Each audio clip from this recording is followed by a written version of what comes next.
যদি রাজপথে আবার মিছিল হতো, বঙ্গবন্ধুর মুক্তি চাই, মুক্তি চাই, মুক্তি চাই, তবে বিশ্ব পেত এক মহান নেতা, আমরা পেতাম ফিরে জাতির পিতা। তবে বিশ্ব পেত এক মহান নেতা, আমরা পেতাম ফিরে জাতির পিতা। যদি রাত পোহালে শোনা যেত বঙ্গবন্ধু মরে না, যদি রাত পোহালে শোনা যেত বঙ্গবন্ধু মরে না।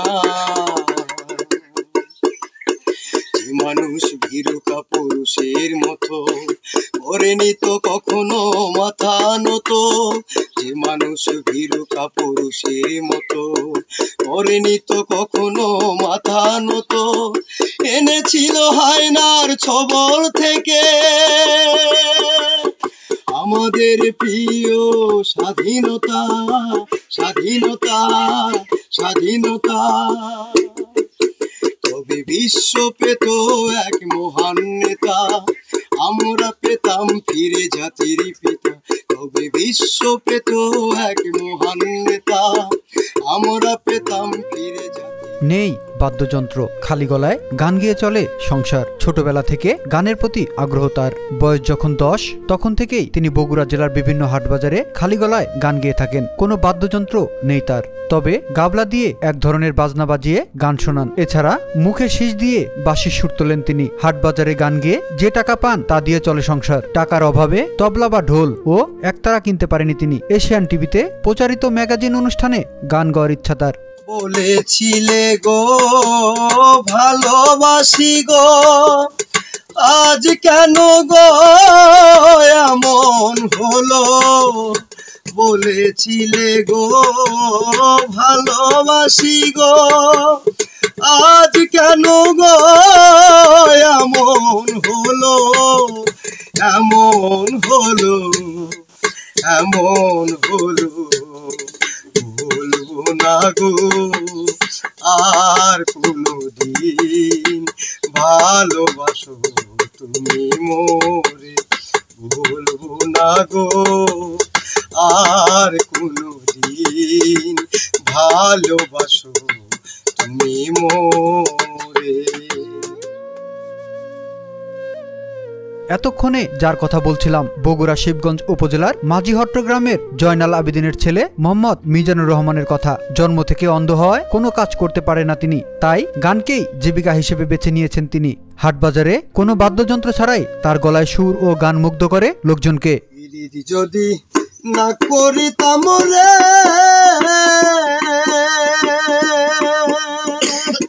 ওরে আমি না হইতাম আর দোষী, এখন কেন চোখের জলে সকল সময় ভাসি, ভাসিতে কি প্রাণ হারাইলাম রে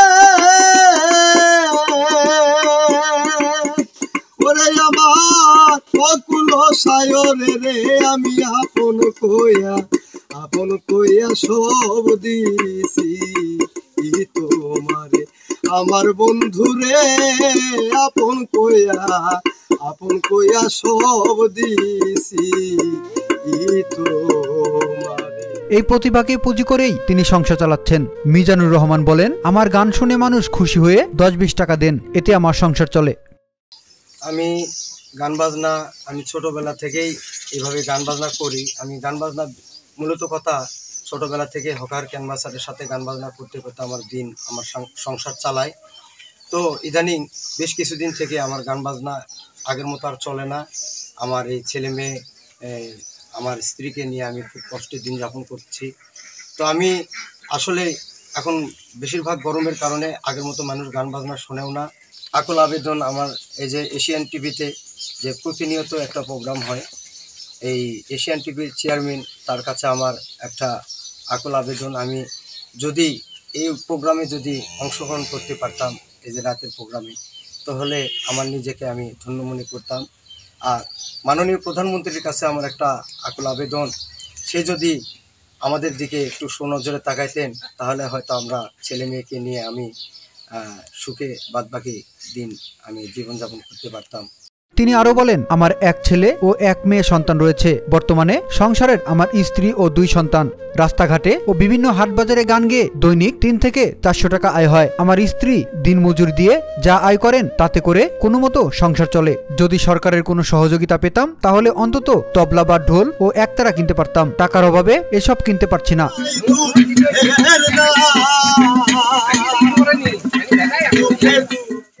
আমার সংসারে 3টে মেয়ে আর ওই একটাই ছেলে রন্দ। ছেলেটা বিয়ে করার পর সংসারে খুব অভাব, ছেলেটা ভিন্ন করে খায়। তো ওই বউটা ওই মানুষের বাড়ি কাজ কাম করে, কাঁতার ফাঁতার করে, কাম কাজ করে। ছেলের গান বাজনা এখন তেমন হয় না, যা যোগে তাই খায়, খুব অভাব। এর মধ্যে সরকার একটু কিছু হেল্পার করলে সংসারটা ভালো মতো চলাফেরা করা যায়। আমার নাম রহিমা। আমার সংসারে একটা ছেলে একটা মেয়ে। আমার স্বামী অন্ধ, আমি মানুষের বাড়িতে কাজ করি, এক সাঁজ খাই এক সাঁজ অত পাই না, খুব কষ্টে আছি, কষ্টে খাই। এখন স্বামী অন্ধ, গান বাজনা করে, এরকম করে কষ্ট করে সংসার চালাই। সরকার যদি একটু টাকা তো হয়তো সংসারটা একটু ভালো করে চলত। জানি না কোথায় আছো, জানি না কেমন আছো, নাকি মরে গেছো। জানি না কোথায় আছো,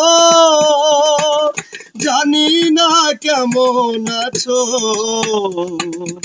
নাকি মরে গেছো। মনে হয় বেঁচে আছো বন্ধু, বেঁচে আছো। আমার সুখের দিনগুলো তুমি নিয়ে গেছো, আমার সুখের দিনগুলো তুমি নিয়ে গেছো।